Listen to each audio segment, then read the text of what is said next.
Ya, ok, del 1 al 9 de Génesis 11. Del 1 al 9. Los vamos a leer en orden. Hoy empezamos con Abisaí. Nos vamos de esta forma. Ok, Génesis 11, del 1 al 9.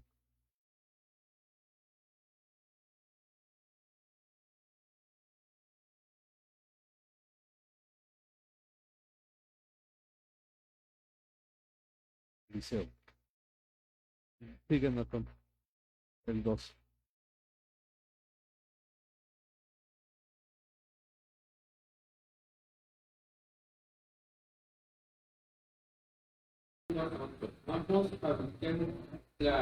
Fabriquemos ladrillos y forzámoslos bien y usamos ladrillo en lugar de piedra y asfalto en lugar de mezcla. Luego dijeron, vamos, edifiquémonos una ciudad y una torre cuya cúspide llegue hasta los cielos, y hagámonos un nombre famoso, para que no seamos dispersados sobre la superficie de toda la tierra. Pero el Señor descendió para ver la ciudad y la torre que había edificado los hijos de los hombres. Y dijo Jehová, he aquí el pueblo es uno, todos estos tienen un solo lenguaje y han comenzado la obra. Y nada les hará discutir ahora de lo que han pensado hacer. Sigue el 7, ¿verdad? Sí. Observamos, bajemos y confundamos su lengua para que ninguno entienda el lenguaje del otro. Así los esparció Jehová desde ahí sobre la faz de toda la tierra, y dejaron de edificar la ciudad.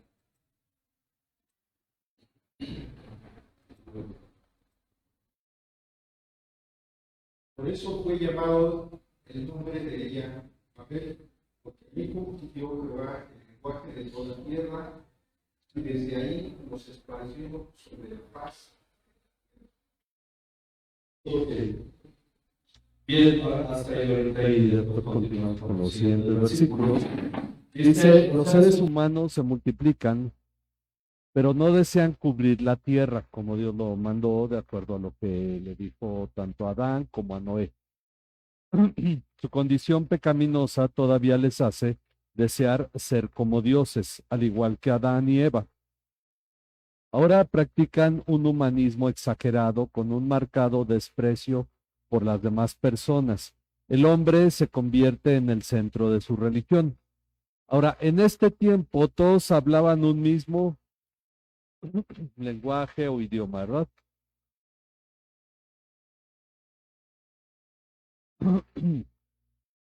En toda la tierra, eran un solo pueblo.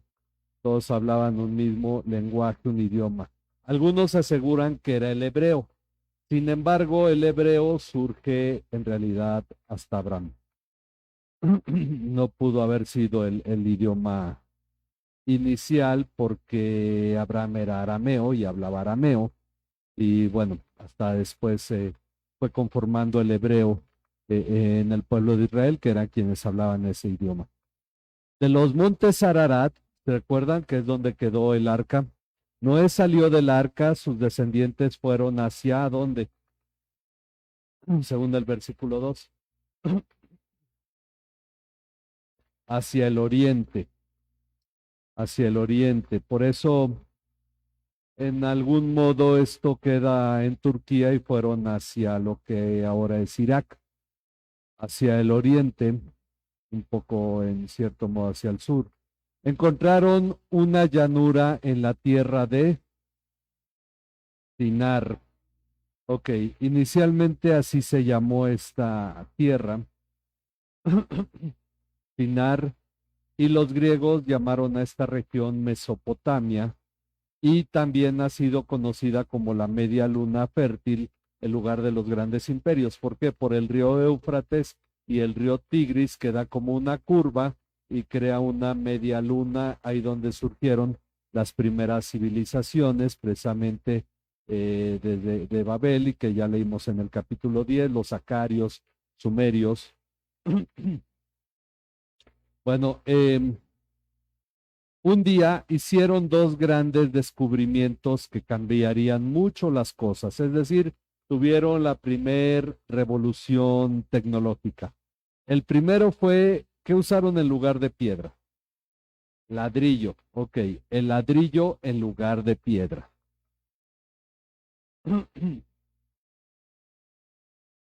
El ladrillo en lugar de piedra.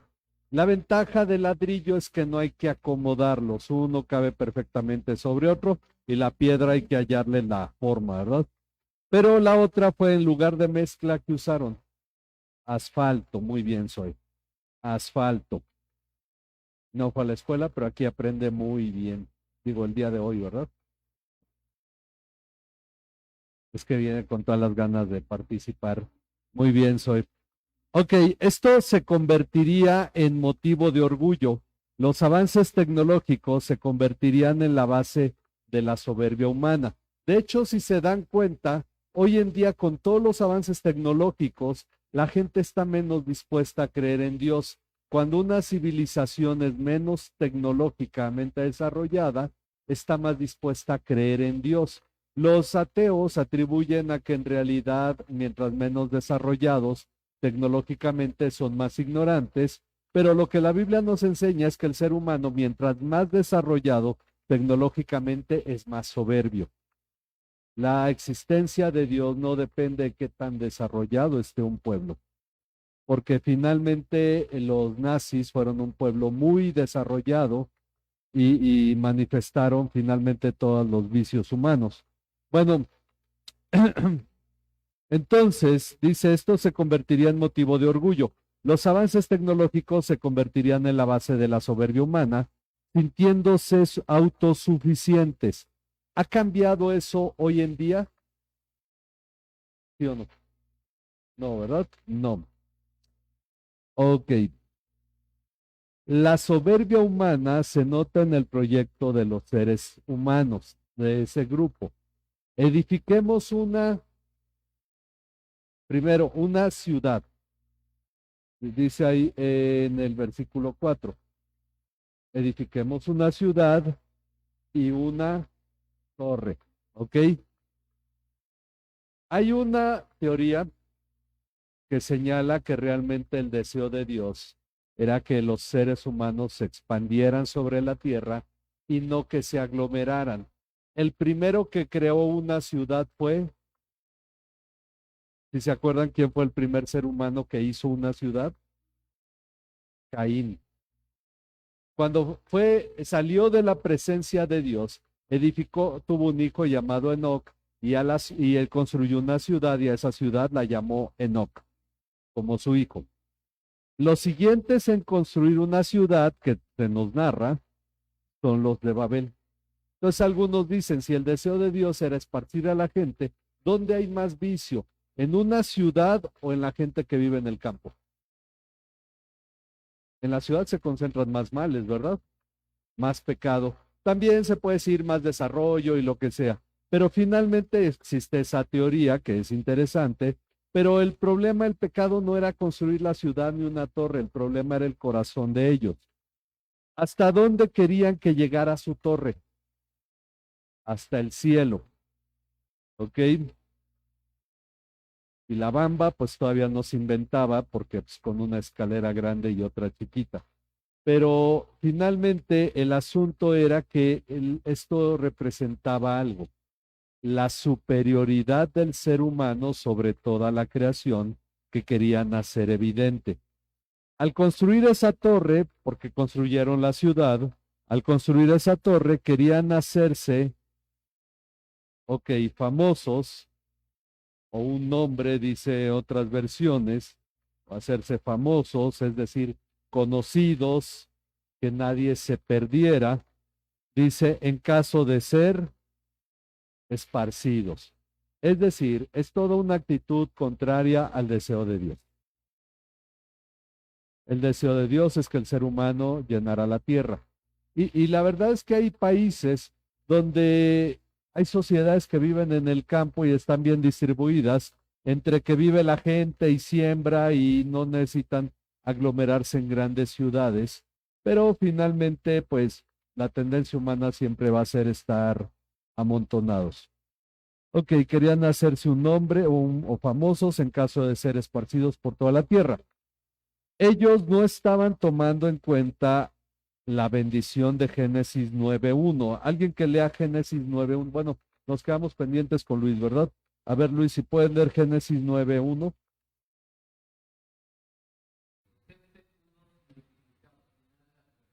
Ok, ellos no querían llenar la tierra. Ellos querían estar todos juntos. La bendición dice, sean fructíferos. Multiplíquense y llenen la tierra. Todavía nos falta todo el desierto del Sahara, por ejemplo, y todo el norte de México. Pero bueno, entendemos que finalmente el ser humano glorifica a Dios, no es la imagen de Dios hacia su creación, aunque ésta sea dañado por el pecado, pero el deseo de Dios es que el ser humano pueble la tierra. Dice, los arqueólogos piensan que el edificio que deseaban construir era un tipo zigurat, es decir, una pirámide escalonada en espiral que permite agregar ciertos espirales sobre la base de la primera, cada vez ampliando el fundamento que sirve de base a la primera y ascendiendo a nuevas alturas. Es decir, ponemos 4 cuadros, luego a 3 cuadros le ponemos uno más, entonces ya tengo un escalón. A los últimos 2 le pongo otro, entonces ya tengo 3 escalones, pero luego pongo un quinto cuadro o alrededor de esos y voy subiendo cada vez más y vamos subiendo y esa torre se va haciendo cada vez más ancha en su base y más alta. Ese es el concepto. Generalmente en los dibujos la ponen redonda, pero pues se considera que puede haber sido más como el tipo de las pirámides e ir elevándose sobre su eje. Bueno, cuando Noé salió del arca, lo primero que construyó fue un altar a Dios. Al parecer eso ya no era algo común, pues el versículo 5 nos dice que Jehová, ¿qué hizo en el versículo 5?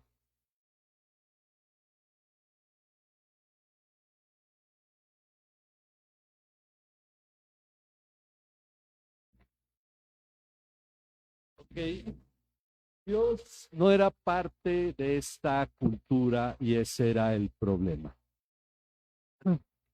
Dios descendió porque no había sido invitado, no era considerado por ellos, ya no tenían comunión con Dios. Por eso entonces dice que Jehová descendió para ver la ciudad y la torre.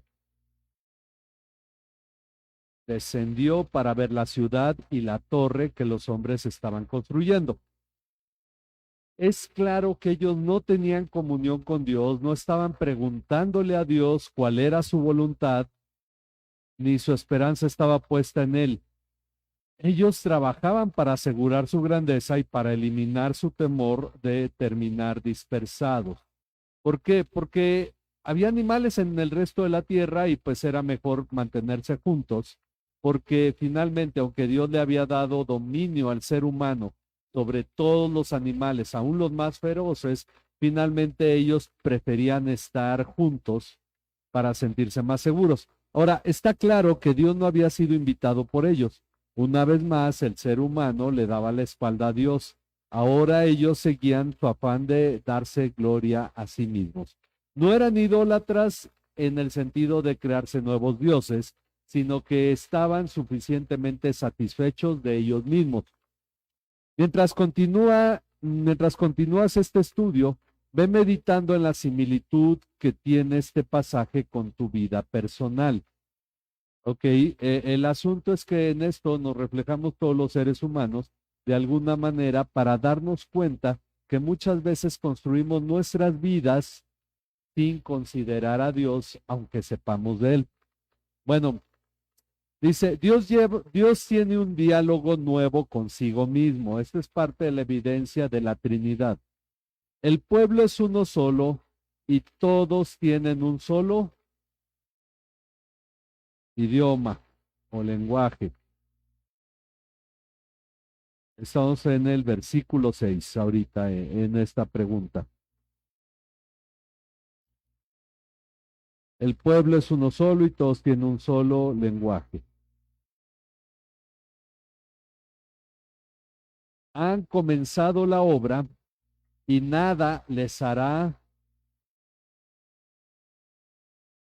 Dice, bueno, dependiendo de las versiones, ¿verdad? Porque aquí dice,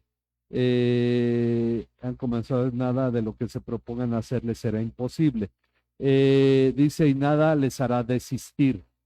Ahora, es cierto, Dios da testimonio de que la unión de un pueblo le hace, por así decirlo, invencible. Le hace poderoso. ¿Qué es lo que quiere Dios para su pueblo? Que sea perfecto en unidad. Dice Pablo, que hablemos una misma cosa, que seamos de un mismo sentir, porque Dios aquí mismo a estas personas que no están con Dios, que no toman en cuenta a Dios, Dios dice que nada de lo que se propongan les será imposible. Entonces es el dicho común de la unión hace la fuerza. Jesús entonces pide que su iglesia esté perfecta en unidad. Es decir, esto permitirá que su testimonio en realidad sea poderoso. Pero Dios da testimonio de ellos, entonces nada de lo que se proponga les será imposible o nada les hará desistir, dependiendo la versión que tengamos. Así que ahora diseña un plan diferente. Ya no los va a destruir con un diluvio, sino que va a hacer algo para este pueblo que tecnológicamente es más avanzado que el anterior, que en alguna forma, miren, dicen por ahí, había paz mundial, había armonía entre todos los hombres del mundo y podían decir que eran hermanos. Pero Dios no está de acuerdo con ello, no porque no esté de acuerdo con la paz mundial, no porque no esté de acuerdo con la hermandad de los hombres y que todos estén unidos. Esto es lo que muchos pareciera que es el anhelo del cristiano promedio. No, es el hecho de que ellos no tienen una relación con Dios a pesar de lo que tengan como sociedad. Y ese ha sido el problema de sociedades como la nuestra actualmente, con mucho desarrollo, pero sin tener temor de Dios. Ok, así que ahora diseño un plan diferente. Descendamos y confundamos allí su lengua.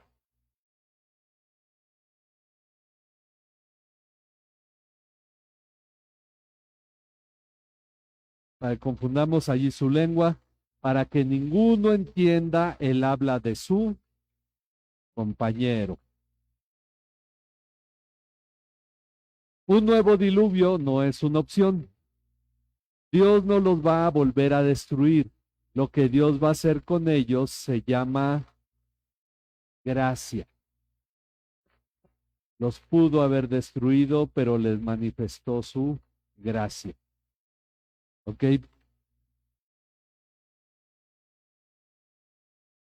Ahora, hablando precisamente de esta unidad, dice, la unidad es la base de la fuerza. ¿Por qué funciona aún para los enemigos de Dios? ¿Por qué si ellos no tienen a Dios, están en armonía? Es como cuando oyes un grupo de gente que no cree en Dios, un grupo de gente que hasta se burla de Dios, pero se llevan bien entre ellos. Y uno ve que conviven bien, aunque estén tomando y unos tragos, ahorita se pelean ni nada, hasta se ayudan entre ellos. ¿Y por qué ocurre que para el ser humano funciona aun cuando no esté, cuando sean enemigos de Dios? Bueno, dice, porque pese al pecado, fueron creados a imagen y semejanza de Dios. Queda algo, se manifiesta algo de Dios en el ser humano. Ok, ahora hablando de la unidad entre los creyentes, vamos a ver Juan 17, 20 al 23, el que quiera leerlo. Juan 17, 20 al 23. No ruego solo por estos, sino también por los que han de ser uno por la palabra de ellos, para que todos sean uno como tú, oh Padre, estás en mí, yo en ti, que también ellos estén en nosotros, para que que tú me enviaste la gloria, que me diste de ser algo para que sean uno así como nosotros somos uno y yo, ellos y tú en mí, para que sean perfeccionados en unidad, para que el mundo sepa que tú me enviaste y que los amaste como me has amado a mí. Ok, entonces, ¿qué es lo que Jesús pide para los que son de Él? Ok, entonces en una palabra, unidad. Que sean uno, o pueden ponerle unidad.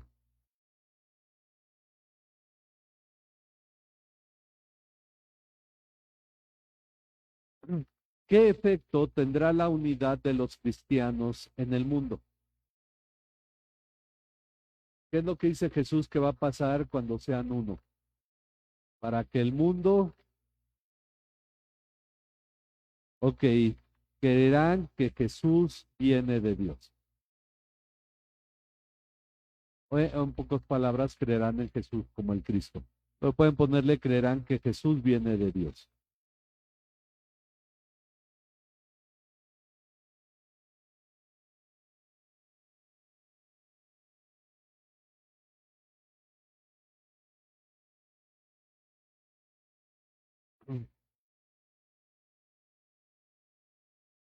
Nosotros hoy en día, al igual que nuestros antepasados, esta no es gente ajena a nosotros, son nuestros antepasados, los de la Torre de Babel, antepasados de Abraham, antepasados de Jesucristo, según la carne, son antepasados de toda la humanidad. Finalmente, al igual que nuestros antepasados de Génesis 11, sabemos unirnos en contra de Dios, pero batallamos para estar unidos a su favor.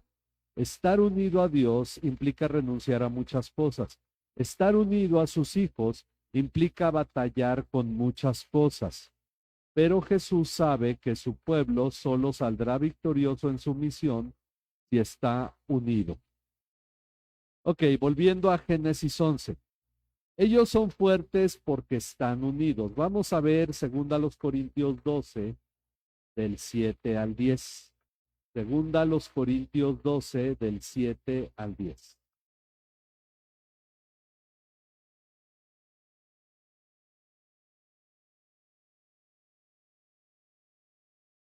Grandeza de las revelaciones. Por esta razón, para impedir que me enalteciera, me fue dada una espina, sí, dada la extraordinaria grandeza de las revelaciones. Por esta razón, para impedir que me enalteciera, me fue dada una espina en la carne, un mensajero de Satanás que me abofeté para que no me enaltezca. Acerca de esto, 3 veces he rogado al Señor para que lo quitara de mí. Y me había dicho, te basta mi gracia, pues mi poder se perfecciona en la debilidad. Por tanto, con muchísimo gusto me gloriaré más bien en mis debilidades, para que el poder de Cristo more en mí. Por eso me complazco en las debilidades, en insultos, en privaciones, en persecuciones y en angustias por amor a Cristo, porque cuando soy débil, entonces soy fuerte. Ok, entonces en este pasaje dice que el poder de Dios se perfecciona en la debilidad humana. Se perfecciona en la debilidad humana. Por eso la unión del pueblo de Dios es distinta porque es unión con Cristo también. Y es fuerte porque tiene unión con Cristo. Pero en este caso, esto es un pueblo fuerte. Dice, ¿habrá oportunidad para que la gente de Babel busque a Dios mientras son fuertes? No. Ok. Dios declara que nada les hará desistir. Pueden poner ahí desistir de lo que piensan hacer. Es decir, ellos no van a cambiar de opinión, van a continuar en lo que se han propuesto en su corazón. Así que con un toque sencillo, es decir, de una manera muy sencilla, sin violencia, sin tener que hacer gran estruendo, de una manera muy sencilla, Dios extermina su unidad porque ni los pone a pelear entre ellos, sino haciendo ¿qué? confundiendo su idioma.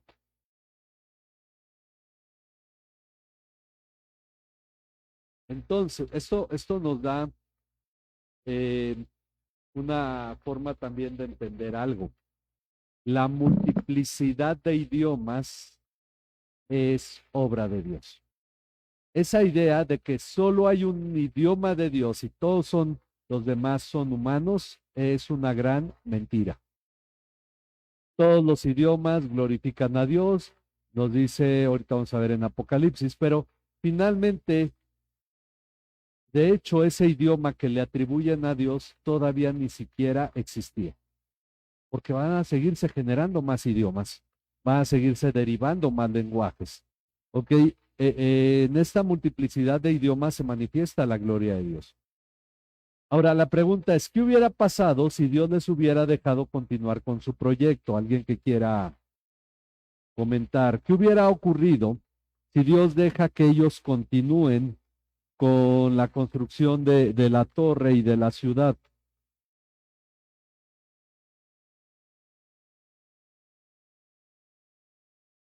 Ok, hubieran finalmente seguido todavía con más soberbia, ¿verdad? Mostrando poderío y a lo mejor hubieran hecho más ciudades, pero todos sin esparcirse, ¿verdad? Ok, como un imperio. ¿Alguien más que quiera comentar qué hubiera pasado si hubieran continuado?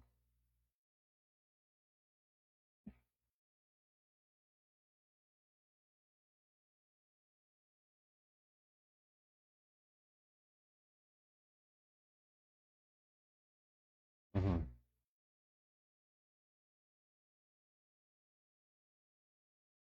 Ok, y tal vez hubiera tenido que terminar destruyéndolos por lo mismo, ¿verdad?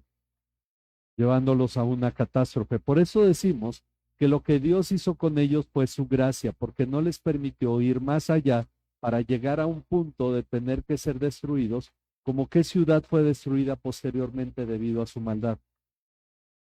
Exactamente. Entonces, Dios les impidió eso a toda la humanidad. Ok, dice, con un acto simple, dividir a los hombres, Dios mantuvo el pacto hecho por Noé y nosotros, hecho con Noé y nosotros. Al mismo tiempo demostró que el hombre no es soberano, solo Dios lo es, y el hombre, quiera o no, hace la voluntad divina. Si Dios no hubiera confundido su idioma, nunca hubieran dado oportunidad para que Dios actuara en ellos, ni le hubieran buscado. Si las cosas se hubieran mantenido así, entonces Dios hubiera tenido que destruirlos o enviarlos a condenación eterna a todos, y no se hubiera cumplido el propósito de su creación. Pero Dios frenó la obra. Jesucristo sí va a venir a la tierra. Ahora, esto nos habla de que no importa qué tan desarrollado sea el ser humano y qué tan confiado esté de sus logros, Dios puede de una manera muy sencilla cambiar todo. Entonces, bueno, dicen, ¿cuál es el idioma correcto? Preguntan algunos. Vamos a ver Apocalipsis 7, 9. Apocalipsis, sí, adelante, soy. De la tribu de Leví, los Leví sellados de la tribu de Iscar, los ¿Sí, sí, 9? Sí. Ah, ok. Entonces, bueno, creo que tengo mal el pasaje. A ver.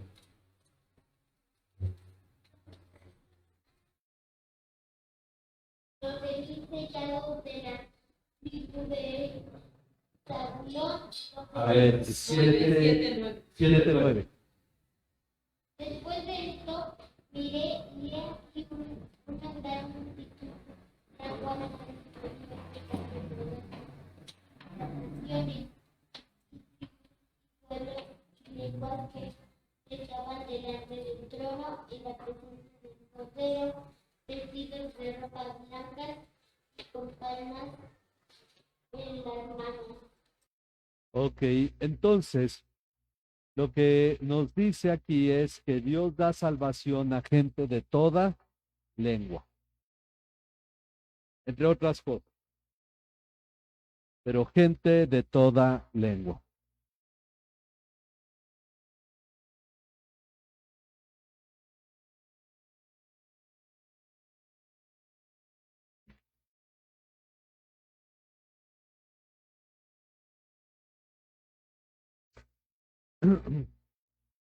Entonces, esto decíamos, glorifica a Dios, gente de todo pueblo, toda lengua, toda nación. Solo hay una raza, la raza humana. Pero los seres humanos, obviamente, hasta uno se da cuenta que hay familias donde todo el mundo se parece, ¿sí o no? Son muy semejantes los hijos y luego los nietos y van, porque van reforzando ciertas características genéticas. Entonces, cuando unos se van hacia un lado, los de piel más oscura, pues van reforzando esa característica genética, los otros que van reforzando la estatura, finalmente la alimentación, diferentes cosas, fueron marcando a ciertos rasgos que ya todos los seres humanos teníamos. Es decir, con esto estamos entendiendo finalmente todo este asunto de la evolución no encaja realmente como tal, sino que ciertas características genéticas son reforzadas, otras quedan adormecidas, por así decirlo, y bueno, en la genética sabe de lo que son los genes dominantes y los genes recesivos. Así es que el asunto es que esto nos enseña que incluso pueblos que se fueron al norte de Rusia cruzaron después por el estrecho de Bering y se ha comprobado la relación que hay entre los pueblos antiguos de Siberia con los pueblos nativos, les llaman nativos, pero pues no existe tal cosa como ningún pueblo nativo, todos llegamos de algún lado. Finalmente los montes Ararat fueron el punto de llegada, pero de los pueblos más antiguos en América. Entonces, todo esto nos habla finalmente de que hay una relación entre todos los seres humanos, provenimos de un ancestro común, como ya lo hemos estudiado. Ok, ahora Dios los dispersa desde allí por toda la tierra.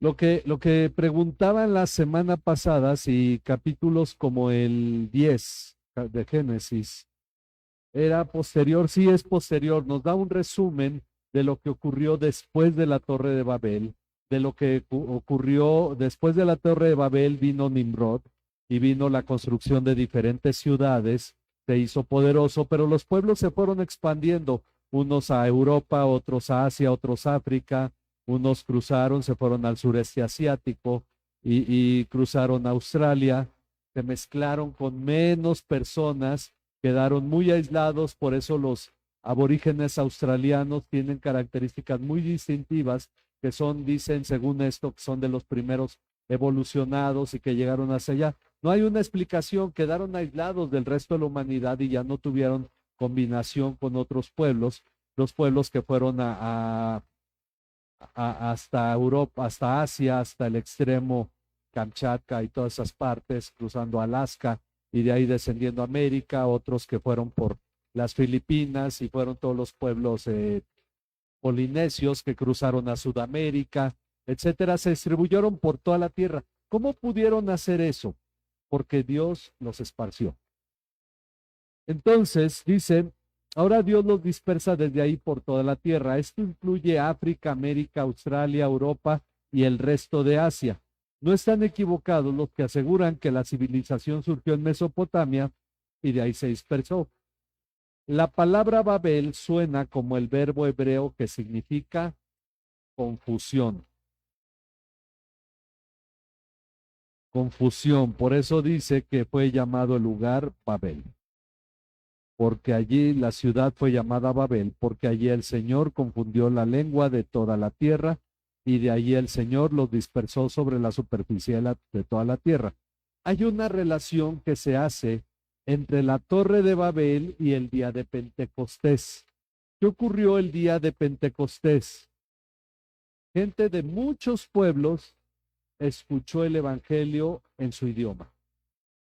Dios no les cambió el idioma para tener un idioma común, sino que el día de Pentecostés los creyentes, cuando fueron llenos del Espíritu, predicaron el Evangelio en los idiomas de judíos que habían estado dispersos en pueblos de todos lados y que su lengua natal no era el hebreo, sino partos, medos, elamitas, como lo menciona ahí en Hechos 2. Escucharon en su propio idioma las buenas nuevas. Entonces, no tenemos ningún problema con el idioma y con que el Nuevo Testamento haya sido escrito en griego, porque era el idioma de interacción entre pueblos en el Imperio Romano, porque era derivado del Imperio griego, y todos los pueblos, como hoy en día, tú quieres viajar a cualquier parte del mundo, si hablas inglés, ya lo hiciste. No tienes que preocuparte por el idioma, por ningún otro idioma. Puedes ir perfectamente a cualquier parte del mundo si sabes inglés. Entonces, son aspectos que ocurrían en aquel tiempo con el griego. Pero vamos a ver ahora el resto del capítulo 11, los versículos del 10 al 32. Para eso hay muchos nombres, pero yo espero que no se traben con ellos. Vamos a leer 2 versículos cada quien y volvemos a empezar con Abisaí.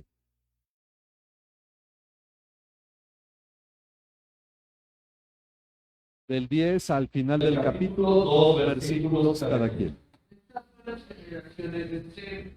Sem tenía 100 años, fue padre de Arphaxad, 2 años después del diluvio, y vivió Sem 500 años después de haber engendrado a Arphaxad. Tuvo otros hijos e hijas. Arphaxad vivió 35 años y fue padre de Sala, y vivió Arphaxad 433 años después de haber engendrado a Sala, y tuvo otros hijos e hijas.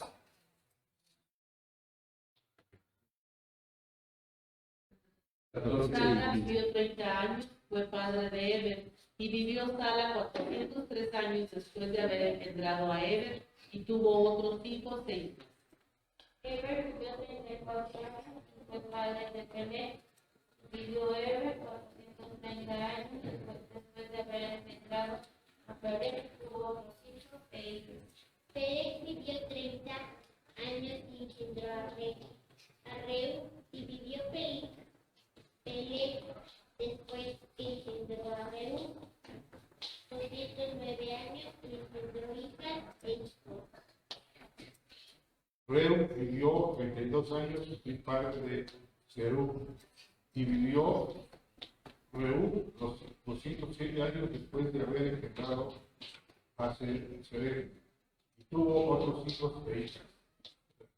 Sereg vivió 30 años y fue padre de Jacob, y vivió Suré 200 años después de haber engendrado a Nahor, tuvo otros hijos e hijas. Nahor vivió 29 años y engendró a Taré. Y vivió Nahor después que engendró a Taré 119 años y engendró hijos e hijas. Taré vivió 70 años y engendró a Abraham y a Nahor y a Harán. Estas son las generaciones de Taré. Taré engendró a Abraham, a Nahor y a Harán, y Harán engendró a Nahor. Harán murió en presencia de su padre, Taré en la tierra de su nacimiento, en Ur de los Caldeos. Y Abraham y Nahor tomaron para sí mujeres. El nombre de la mujer de Abraham era Sarai, y el nombre de la mujer de Nahor era Milca, hija de Harán, padre de Milca y de Isaac. Pero Sarai era estéril, no tenía hijo, y Taré tomó a Abraham su hijo, a su nieto Lot, hijo de Harán, y a Sarai su nuera, mujer de su hijo Abraham, salieron juntos de Ur, de los Caldeos, en dirección a la tierra de Canaán. Llegaron hasta Harán y se estableció ahí. Los días de Taré fueron 205 años, y murió Taré en Harán. Ok, aquí de hecho podemos ver cómo va disminuyendo la edad, ¿verdad? Desde Sem. Bueno, dice, toda la escritura es inspirada por Dios. Eso incluye las genealogías que han de traer enseñanza a nuestras vidas. Para nuestro estudio, este pasaje tiene la importancia de enseñarnos por dónde se va la línea del pacto en el periodo entre Noé y Abraham. Conoce a los descendientes de Sem. Entonces ahí tenemos, tienen espacios, ¿verdad? Para poner. Después de Noé fue Sem. Después de Sem, ¿quién siguió? Ok, después, Sala, y luego, después, después, y después, y finalmente, y de Taré nació Abraham. Ok, entonces nos muestra, y pues de hecho algunos se llegan a aprender la genealogía, porque tenemos ya desde Adán hasta Abraham. Ok, toda la genealogía, y de ahí se ha sacado por la edad de cada personaje, se ha sacado el tiempo que ha transcurrido. Después podemos hacer este ejercicio. Bueno, dice, seguramente algunos de ellos se vieron involucrados en la soberbia de la Torre de Babel. Obviamente algunos tuvo que estar ahí, pero aún así llevaban en sí mismos la promesa de la venida de Jesucristo. Recuerda que a partir del diluvio empezó algo, vamos a llamarlo la gracia común.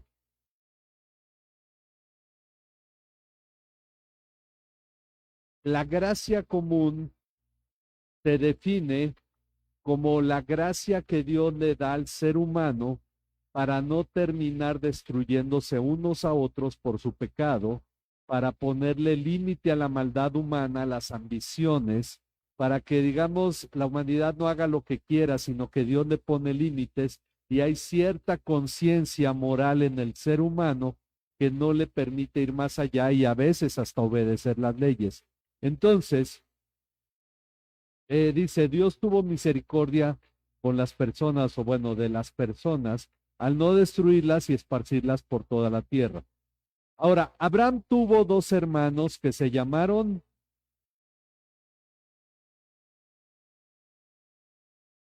Nacor, Harán. Noten que los nombres se repiten porque Nacor se llamaba como su abuelo y Harán se llamaba como una ciudad, de hecho, donde él murió.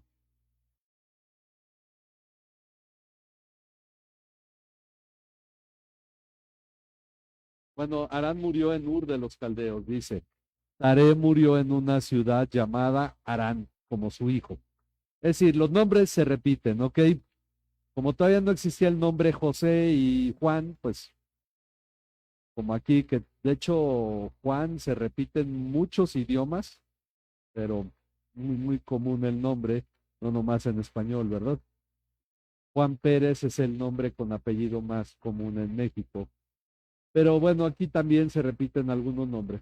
Al parecer, Harán murió joven, pero dejó un hijo llamado, ¿cómo?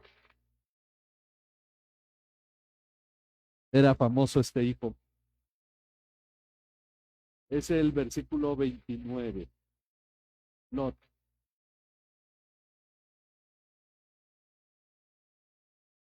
Bueno, en el 27, sí.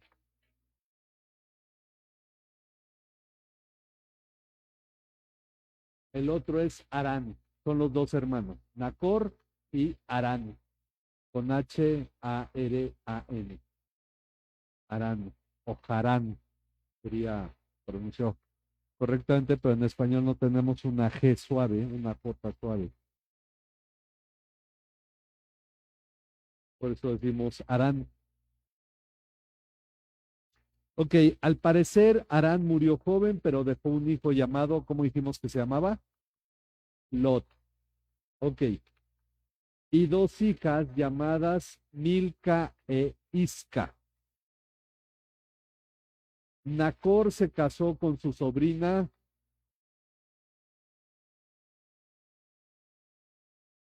No, ese fue Abraham. En el 29 está Milca, que era la hija de Aram, ¿verdad? Nacor se casó con su sobrina Milca y Abraham se casó con, bueno, todavía se llamaba Saraí, como una niña que anda por ahí, ¿verdad? Que le dicen Sara y ella dice, no, soy Saraí. Que de hecho significa, no me acuerdo qué significa. ¿Eh? Sara. Saraí. Bueno, Génesis 20:11 nos dice 20, 11 y 12. Génesis capítulo 20, versículos 11 y 12, a ver qué nos dice.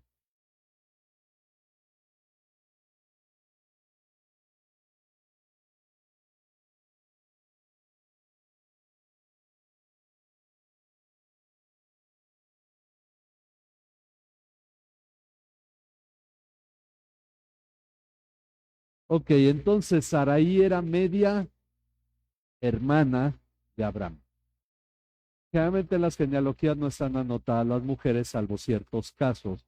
Por eso no nos dice que Taré también tuvo hijas como Sara o Sarai.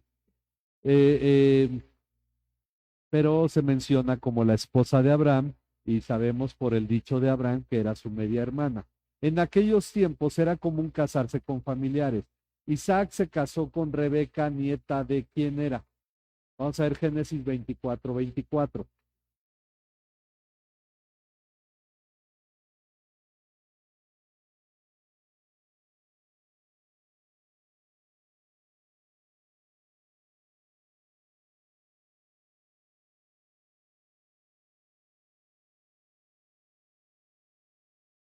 Entonces, Rebeca era nieta de Nacor y Milca.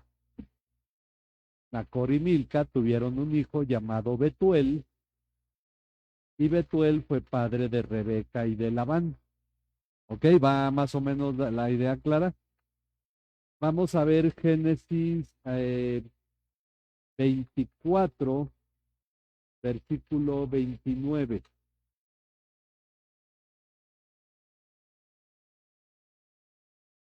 Ahí donde leíste eso ahora el versículo 29.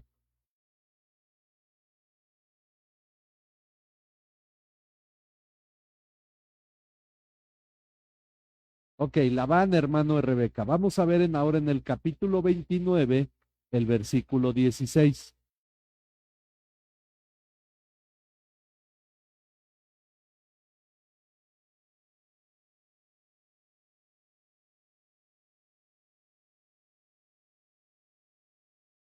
Ok, entonces dice que Jacob se casó con Lea y Raquel, que eran hijas de su tío Labán. Pero si anotáramos todas las relaciones, Labán y Jacob tuvieron 4 tipos de relaciones. Eran suegro y yerno, eran tío y sobrino, eran primos y Jacob también fue tío de Labán. Si hacemos esa relación, que ahorita, pues, bueno, puedo hacerla, pero ya es como ocio, ¿no? Pero finalmente es el hecho de que Abraham y Nacor eran hermanos, por lo tanto Isaac y Betuel eran primos, por lo tanto Jacob y Labán eran primos. Esa es la relación por el lado de Abraham y de Nacor. Pero también Abraham y Harán eran hermanos, por lo tanto Isaac y Milca eran primos, por lo tanto Jacob y Betuel eran primos y Labán era sobrino de Jacob. Ese es el otro tipo de relación. Ahora, obviamente también Rebeca era prima o sobrina del mismo Jacob. Es decir, noten todo el círculo que este tipo de cosas dan por toda la relación que hubo entre familias, ¿no? Bueno, pero siguiendo con la historia, un día Taré tomó a su hijo Abraham, su nieto Lot, y su nuera e hija Sarai. Entonces Taré tomó a su hijo Abraham, su nieto Lot, su nuera e hija Sarai, y salió de la ciudad de Ur rumbo a Canaán. Ahora, hay algo interesante. La realidad es que podemos pensar que también Nacor y Milca iban con ellos, porque cuando el mayordomo de Abraham va por Rebeca, no va a Ur de los Caldeos, va a la tierra de Harán. porque cuando Jacob va con Labán no va a Ur de los Caldeos, va a Harán. Entonces, ahí donde muere Taré se quedan Harán, se quedan Nacor y Milca. Pero bueno, esto ya es algo que podemos ir deduciendo. Dice, habrá sentido un llamado de Dios porque el viaje lo inició Taré, no lo inició Abraham. No lo sabemos, pero al llegar a la ciudad ¿a qué ciudad llegaron? Harán. Salieron de Ur y llegaron a Harán. Se detuvo y se quedó allí donde murió. El llamado le va a ser heredado a su hijo Abraham, que en ese tiempo se escribía sin H. ¿Ok? Y sin la otra A. Bueno, ¿alguna pregunta? ¿Duda? ¿Comentario? Bien, vamos a terminar entonces el estudio de hoy. Vamos a ponernos en las manos de Dios. La próxima semana continuamos con el estudio. Es la próxima semana, el último miércoles de mes, ¿verdad? Entonces, después será la reunión de oración.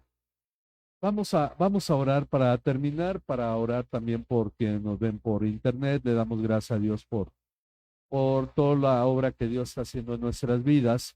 Les recuerdo que el domingo en la tarde, a las 5 de la tarde, tenemos asamblea con todos los miembros de la iglesia, aquellos que se han recibido como miembros. Y bueno, pues vamos a orar por ello y vamos a orar también por nuestra hermana Carolina, por todo el tratamiento que está recibiendo y nos pide pues que sigamos apoyándole y gracias a Dios porque el domingo pudimos ver a nuestra hermana Betty, a Rebeca también, ya mucho mejor de salud. Le damos gracias a Dios por la obra que Él está haciendo, respondiendo a nuestra oración. Pues vamos a ponernos en las manos de Dios. Padre, te damos muchas gracias porque todo, Señor, lo que estamos viendo, que tú realizas, Señor, es muestra de tu gracia. Y sabemos que nuestros corazones tienen que ser pacientes y tenemos que tener paz en nosotros, sabiendo que tú estás respondiendo a nuestra oración y que si desde los tiempos de Babel manifestaste gracia a la sociedad, a todo ser humano, aun cuando se oponían a ti, Señor, ¿cuánto más a tus hijos no manifestarás tu gracia en este tiempo, Señor? Por eso ponemos en tus manos, Señor, la salud de cada uno de nuestros hermanos delicados de salud, especialmente a Carolina, la ponemos en tus manos, Señor, y te pedimos que tú sigas formándote, Señor, en la vida, en el corazón de cada uno de nosotros, que sigas formando la imagen de tu Hijo Jesucristo en nosotros. Padre, gracias por este estudio, gracias porque sabemos que tú nos guardas y sostienes, y te pedimos, Padre, que nos lleves en lo que resta de la semana en el hueco de tu mano, Señor, y el resto de nuestra vida también, Padre, y te pedimos, Señor, porque el próximo domingo podamos tener una reunión de asamblea de miembros que en verdad, Señor, glorifique tu nombre y permita ser de edificación para la iglesia, al igual que el culto en la mañana. Gracias, Padre, por todo tu cuidado, gracias por todo tu amor, en el nombre de tu Hijo Jesucristo, nuestro Señor y Salvador. Amén. Amén. Que Dios bendiga a cada uno de los que nos ven por internet. Nos despedimos y Dios sea con cada uno.